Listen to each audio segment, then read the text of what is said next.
that. What would you say to uneducated people who say their ultimate performance transformations are photoshopped and that they're not real? To those who say our results are photoshopped and not real, I mean, what grand conspiracy theory do you believe in? There'll always be doubters, there will always be haters, there'll always be trolls. But when you have thousands upon thousands of results, if you can prove that we have materially photoshopped an image, now we might clear a spot up, right? We might clear a zit up, but we do not change the contours, we do not add something that's not there. And if anyone can prove that, $10,000 to them.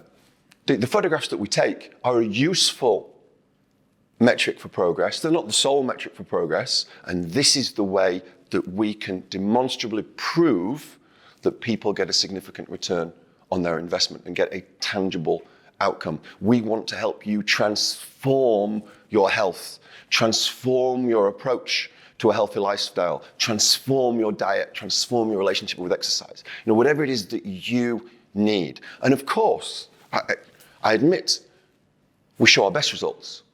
Not everyone is a best result. We show our best results. We put our best foot forward. Of course we do. How many times a week would you recommend someone should train? So the answer to how often someone should train is it depends.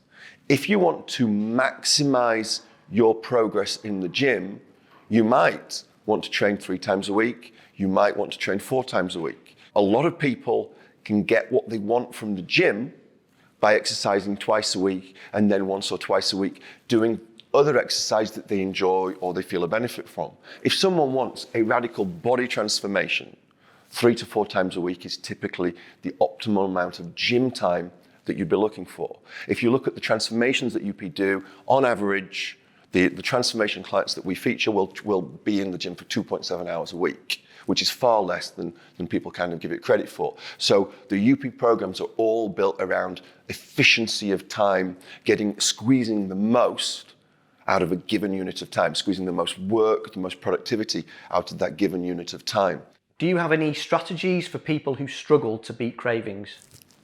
The boring answer is, it depends. The easiest way to manage cravings is to manage your blood sugar. Effective blood sugar management comes down to eating the right foods at the right time. There are tons of small tips and tricks when it comes to beating cravings.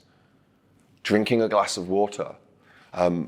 Sometimes people are fatigued rather than hungry. Sometimes people are dehydrated rather than hungry. So drinking a glass of water. Drinking a Diet Coke. Diet Coke is certainly not healthy, but nor is it the end of the world. That will kill cravings. Caffeine, a cup of coffee will help kill cravings.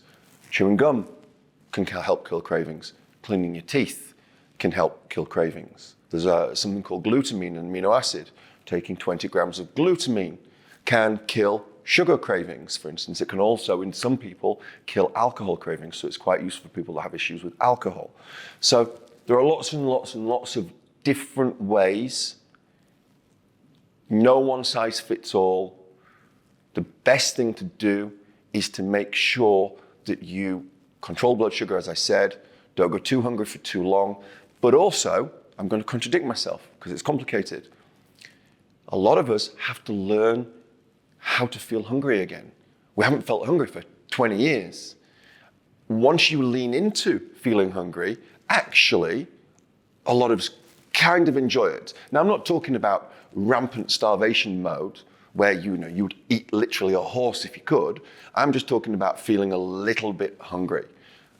You actually tend to have more energy. Your body can work a little bit more efficiently when you're in this stage, because obviously your body's not digesting anything and not working, and blood flow's not being diverted to the stomach, that kind of stuff.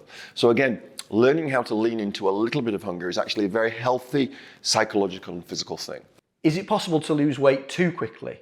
It's very difficult to give a succinct and short answer to that, because the honest answer is it depends. The fatter you are, the faster you can lose weight. If you are 10 pounds overweight and you lose 10 pounds in a week, you're going too fast, because you will not only have been starving yourself, you've probably been exercising 16 hours a day and you're just driving yourself into the ground. However, if you are 150 pounds overweight and you're losing 6 or 7 pounds in a week for a couple of weeks, it's not a problem. Starving yourself is very bad, but typically the reason why it's bad in kind of the short to medium term is how it will destroy your relationship with food. Again, you do not want to go from famine to feast, because then what happens is you just fixate on food, you develop a very unhealthy relationship with food, and you just spend all, you're just miserable. And then when you start eating, you can't stop. And I've seen that happen many times with physique competitors. Well, you see it with physique competitors, you'll see it with dancers, you'll see it with jockeys, horse riders, who starve themselves to make a certain weight, and then when they finish, you see it with boxers. I'm here in Manchester, so if you're into boxing and you remember Ricky Hatton would get down to welterweight, was he? Yeah? And then after a fight, light heavyweight within a month. That is very, very bad.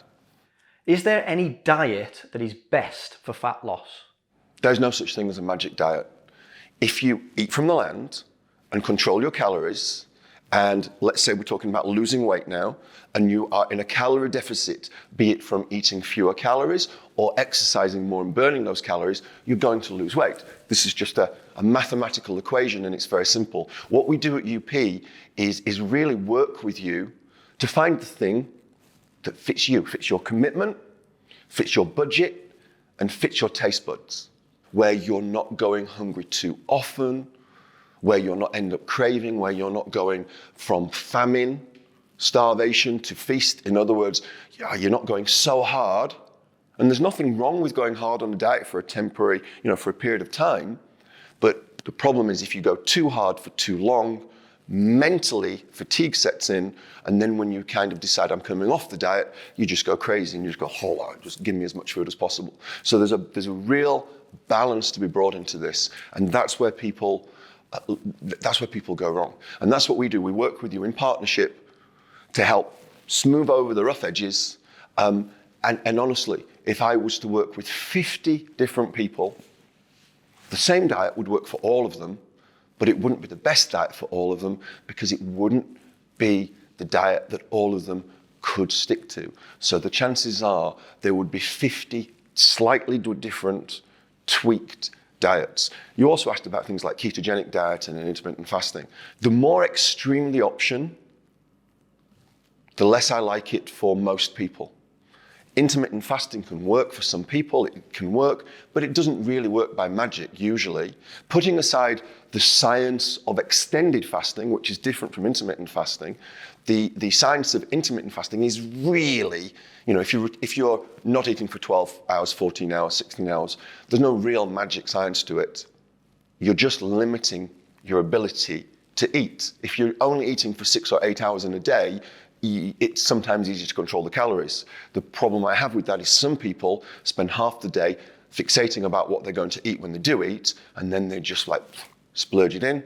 Ketogenic dieting, low carbohydrate dieting, has applications for people with health conditions in terms of being an optimal diet for just losing weight and being healthy.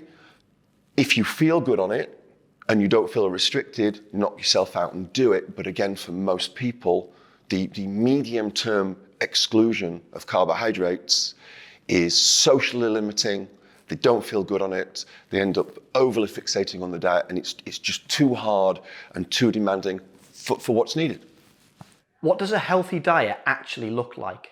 A healthy diet is a very personal question. You and I both might have different healthy diet requirements, but as a general rule, a healthy diet is one that is portion controlled, calorie control, knowing when enough is enough, and having a primary emphasis on what I would call eating from the land.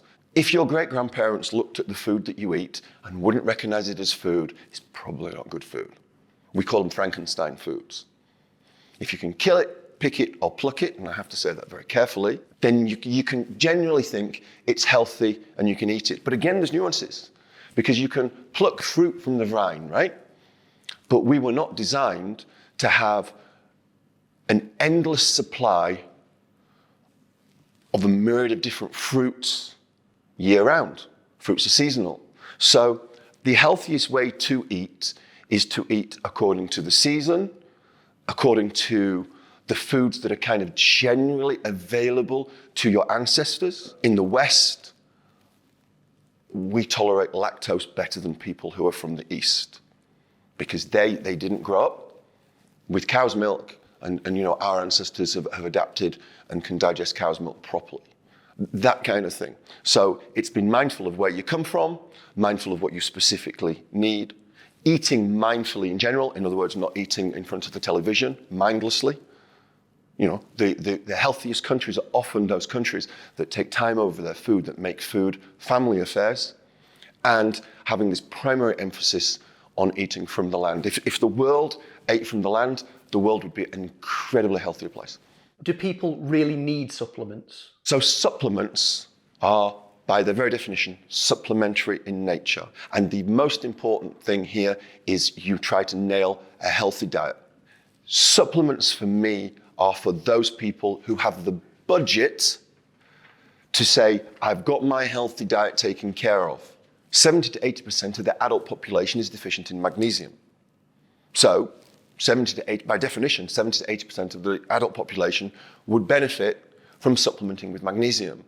Almost everyone who lives in the Northern Hemisphere would benefit from supplementing with D3 at certain times. So there are a handful of supplements that, assuming it doesn't impact your ability to eat a healthy lifestyle or keep the heating on, I think those are useful to look at.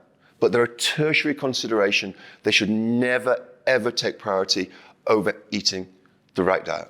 We often prescribe 10,000 steps a day to our clients. Where did that number come from, and is that a magic number? 10,000 steps a day magic? No. It's just an relatively straightforward background exercise goal to help keep your metabolism moving. But it's not magic. To answer the question, it's not magic, and it's not an issue if you only average 8,000 steps a day, nor is it an issue if you do 12,000 steps a day. When we go on very hard diets, when we drop our calories very low, we often become sluggish. We might exercise the same, but our metabolism slow down. Well, they usually don't slow down per se, but we burn fewer calories because what happens is, subconsciously, we stop all the fidgeting. 10,000 steps is, you could almost see it as an advanced version of fidgeting. So what it really is, we want you to do a certain amount of background exercise, well, basically to help put you in a negative calorie balance without undereating. In your opinion, what is the biggest reason that people fail? Why and how do people fail? They have not followed the process. So some people are way too impatient. They expect within 6 weeks to be physically different in every single way. It's possible, by the way, to be physically different and have changed your blood work and reduce your blood pressure by a crazy amount and drop inches and inches off your waist and look like a different man, look like a different woman in 6 weeks. It's possible. But not everybody can do it because we all respond differently at different rates.